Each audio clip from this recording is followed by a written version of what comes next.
What up, everybody? This is going to be a car talk about how to build muscle the right way. I've seen a lot of people talk about, what you should and shouldn't do as it relates to training, specifically muscle size, whether it's even needed, or whether you should be chasing strength goals. Um, if you're if you're chasing true strength goals, it's hard to get there without hypertrophy training, or at least training for 10 to 12 reps. You can't always be doing reps of 5 at 85% one rep max. So the goal of obviously strength training is to develop a one rep max or a high strength output, right? It's not to be able to do muscular endurance. Muscular endurance is different than strength training. So strength training is trying to get stronger, and that means that there's more weight on the bar. You're pushing higher amounts of weight, and you're doing lower reps. If you're trying to build muscle, then you're trying to hit around 10 to 12 reps per set. And if you're hitting more than 15 reps, if you're doing 15 upwards of 20 to 25 reps, or if you're training with like very low intensities for 15 reps, and let's just say you hit 15 reps, but you could have done 25 reps with that weight, then it's not heavy enough for hypertrophy training. That's more muscular endurance training than it is hypertrophy training. So for people that are trying to develop muscle, it's important to understand that there's a difference between strength training, hypertrophy training, muscular endurance training, and conditioning or cardiovascular training. So to train one system means that you're training one system. If you want bigger muscles, you have to be hitting, around 6 to 12 reps, 6 on the low end, 12 on the high end, at one or two reps in reserve. So whether that's having one rep in the tank left, maybe 2 reps, at most would be 3 reps in reserve. If you're doing 4 or 5 reps in reserve, then it's not going to be a high enough muscular demand for there to be a reason for you to build muscle. So the only reason why the body grows muscle is because you are placing a demand on it at which it is not accustomed to. And so in order to grow, in order to uh, be accustomed with overload or progressive overload or training at failure, and when you're performing heavy amounts of weight and high amounts of volume or moderate volume, your body is going to have to recover in order to adjust to the demands that were just placed on it. So you place demands on the body changes and adapts based on those demands. Now, there is a difference between plasticity or a plastic response to exercise and an elastic response to exercise. So like an elastic response to exercise, basically, let's just say you work out once a month, you're probably going to have an elastic effect. So it's nothing's going to change, right? So you'll train once a month, but there'll be no changes because it's not enough for it to actually build muscle, bone, that sort of thing. So really important to understand that in order to have a plastic response to exercise or training, you have to be going to the gym at least 2 times per week and getting at least 5 total sets of high tension, high intensity volume sets per muscle group of 6 to 12 reps in that range. If you're not doing at least 5 sets of each muscle group, you can't expect all muscle groups to physiologically adapt. So you have to train for what you want to grow. That is called specificity. Specificity states that in order to acquire a skill, you have to develop the skill. Or if you, in order to grow a muscle, you have to put demand on that muscle at which it is not accustomed to, frequently, consistently, with 70 to 85% one rep max. If you're playing within those ranges, you're going to have adaptations over the long term, but you'll eventually plateau, especially if you are a natural athlete and do not take any exogenous hormones. So take that in consideration. Other than that, most people are not hypertrophy training or building muscle. They're basically performing physical activity, which is good. You need 150 total minutes a week, if not double that. 300 is a recommended for most people, but if you need to at least be hitting 150 total physical activity minutes. So if you don't think you're doing it right, at least you're hitting physical activity minutes. And once you realize that you're just doing physical activity, that might change your motivation to change up your programming or the way you train to actually get results, because you're probably not going to get results with at home body weight light loaded exercises, like with at home dumbbells, at home equipment. At home equipment is just not great. You're not going to be able to load the tissue quickly, efficiently. You're not going to have as many options and choices. You're not going to be able to sweat all over the place and kind of get out all of your emotions, because sometimes you kind of keep that in you unless you get to the gym. So really important, probably number one, is that you have a gym to go to. Now, I'd say 90% of people have access to a gym. 10% of people might not have access to the gym. Those 10% of people, because they live in poverty, or maybe they have a disability, that type of thing. But 90% of people can afford a Planet Fitness $10 a month gym membership. This day and age, anyone, I think, can afford that. So focus on pushing exercises, pulling exercises, leg extension, leg curls, arm exercises, bicep curls, tricep extensions, core exercises like sit-ups, back extensions, cable rotations, or oblique twists, any type of lateral plank or oblique crunch to get the sides as well as the front, leg lifts for the core, leg lowers for the core. And then, if you want to train functional training and do more of the mobility and range of motion kind of stuff, or you can train hypertrophy or bodybuilding. Those are my two most researched fields. So I have dabbled in CrossFit or muscular endurance training. I have done some functional patterns. I've done PRI.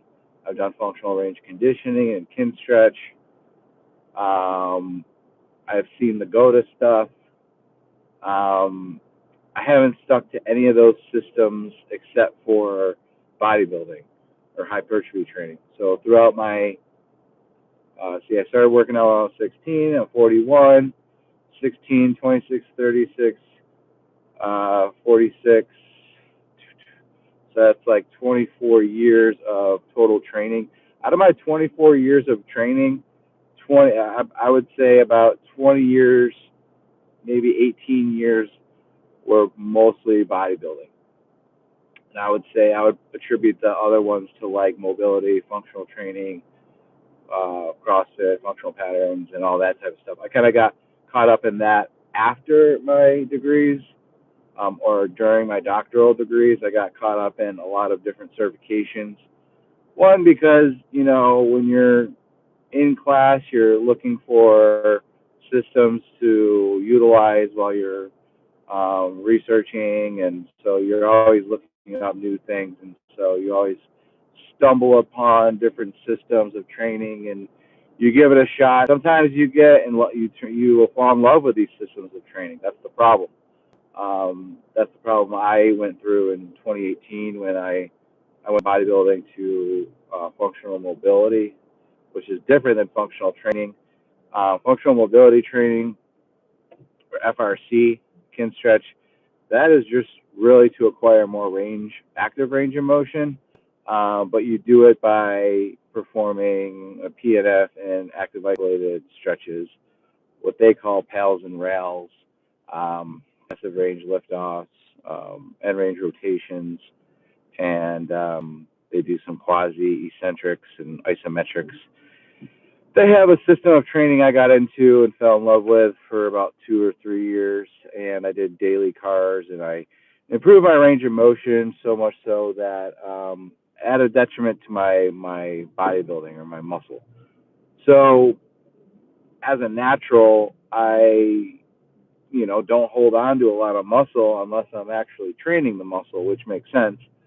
Um, some people can, take steroids and do mobility training, and then they can tell the public that they get their muscles from mobility training. And they aren't lying, they just aren't telling the total truth. So, really important for people to know the difference between natural and unnatural lifters.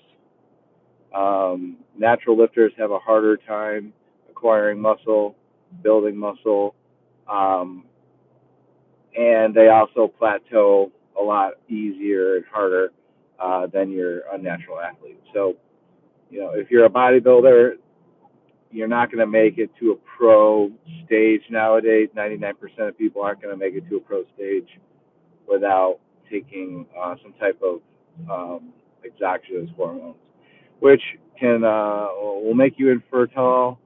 You won't be able to have children while you're on a cycle, and after the cycle, your hormones will plummet, and you'll have to go on some type of therapy, post-hormone therapy, or you never come off of it. See, and then you kind of get into this hamster wheel of TRT therapy, and that's what happens to people that abuse steroids. They end up on TRT, but they end up getting what they ultimately have always wanted, which is TRT.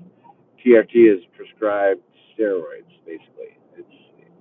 Um, it's prescribed to people that have a lower than average total test and free test.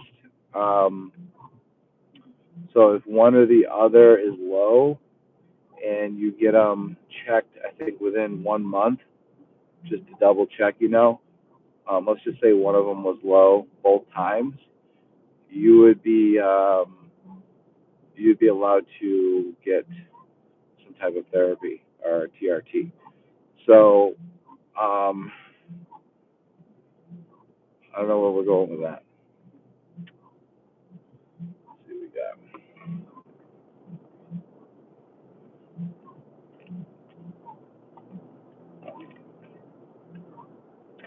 If you watch these videos, make sure you comment or you message me. Let me know what type of education you want to hear. I'm thinking about streaming and creating a podcast and having a series and kind of organizing my health and fitness education curriculum for the public. So, I have a way of teaching my students because I teach at the university, but I don't teach the public that well because I'm not, there's nothing, it's just extra work for me, really.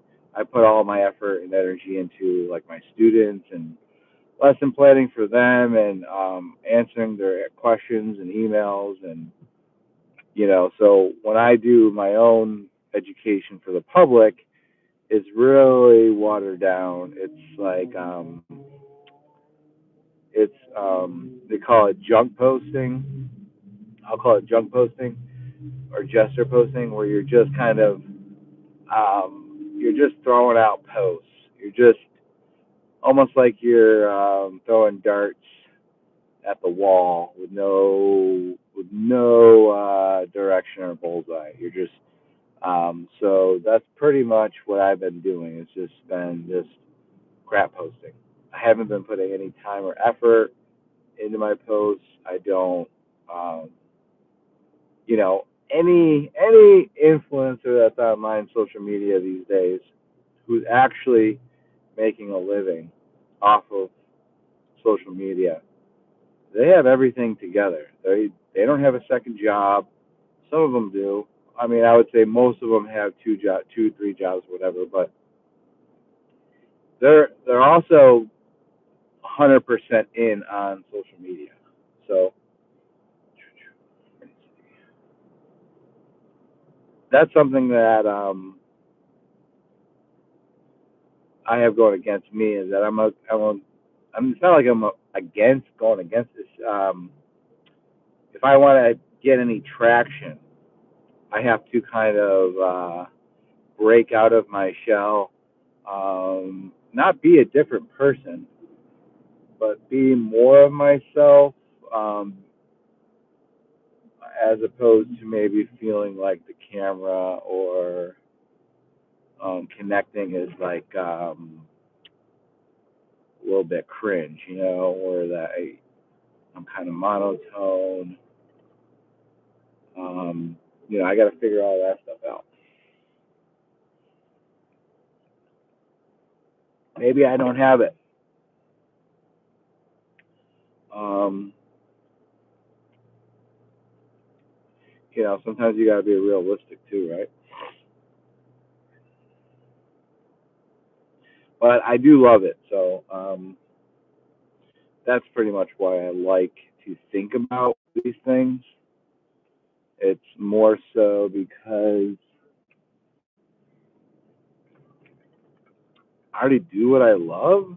So I just want to help people literally get healthier and more fit, um, by giving people like actual information that's true, that's real evidence based, not theory based information. Some of it practical. You know, there's practical research, or or like people that do things a certain way that get really good results, but it only works at their facility.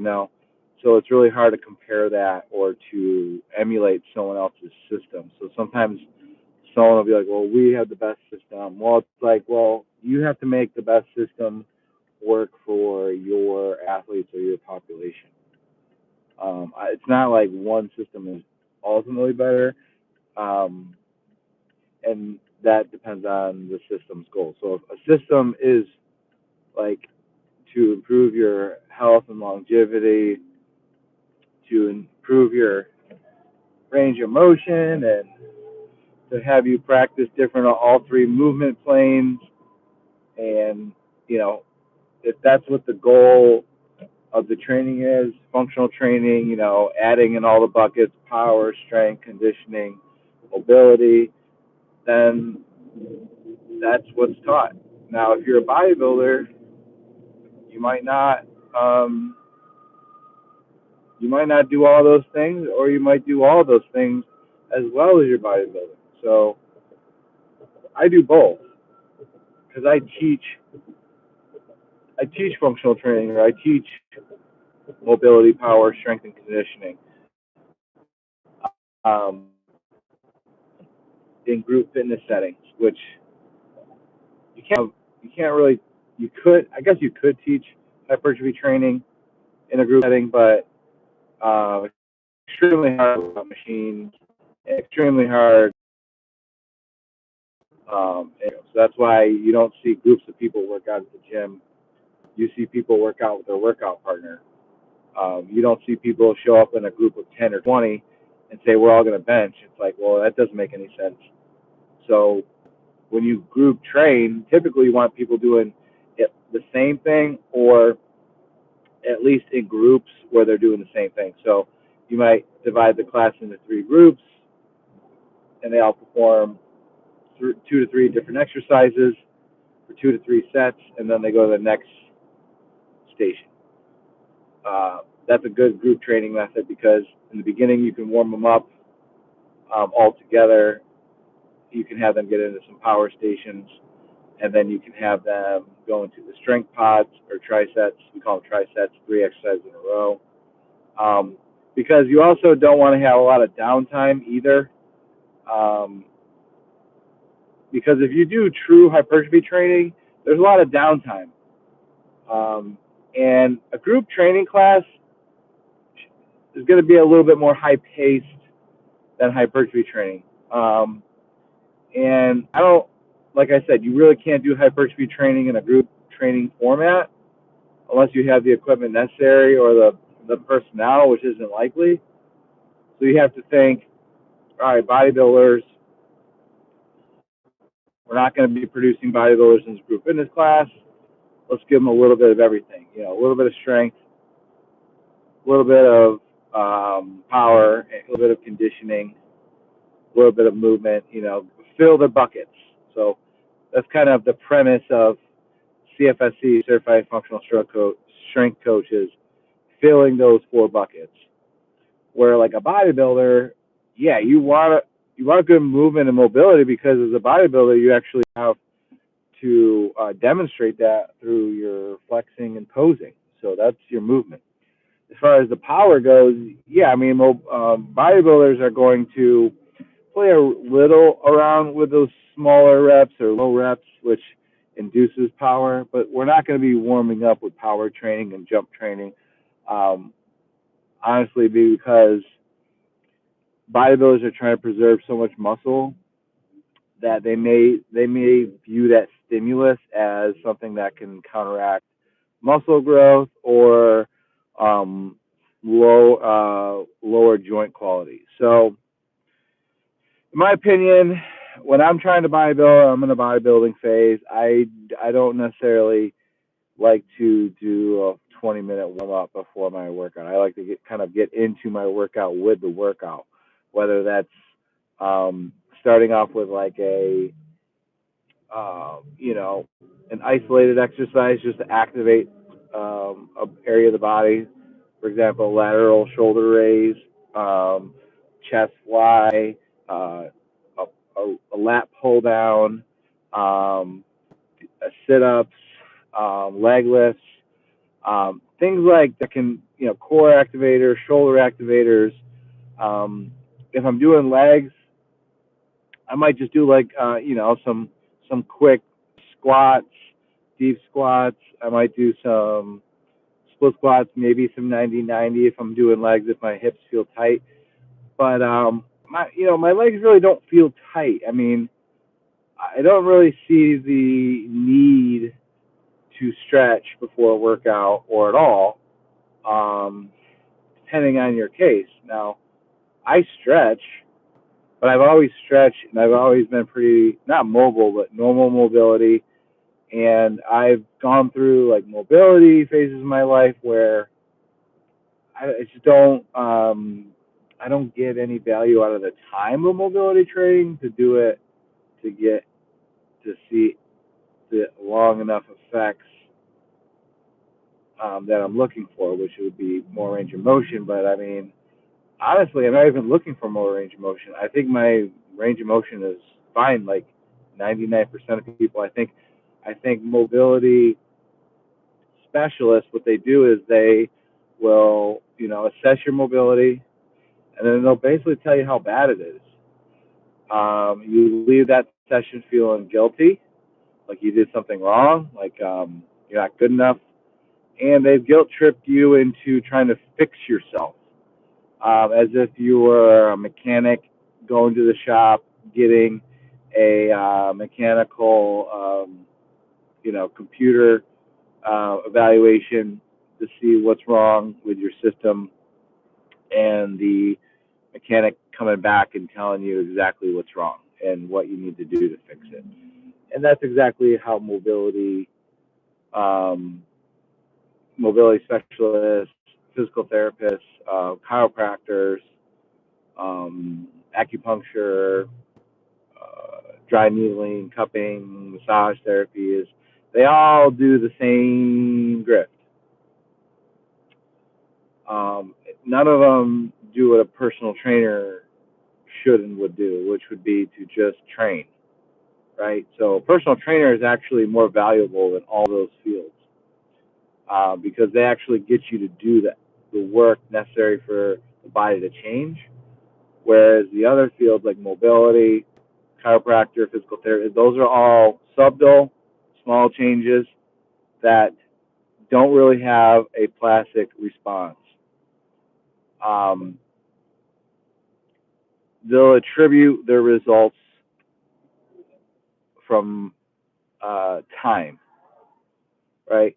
Their results come from time. I mean, you're never going to have someone go into a situation where they've torn an ACL. They see a physical therapist.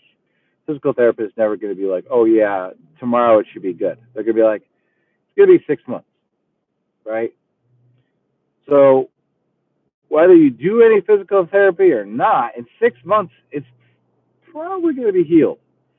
Now, how well it moves depends on how quick you start moving it or how that process goes. It could be a lot of things. You could get you could do too aggressive of physical therapy and cause a lot of pain and mental instability, especially if it doesn't get better.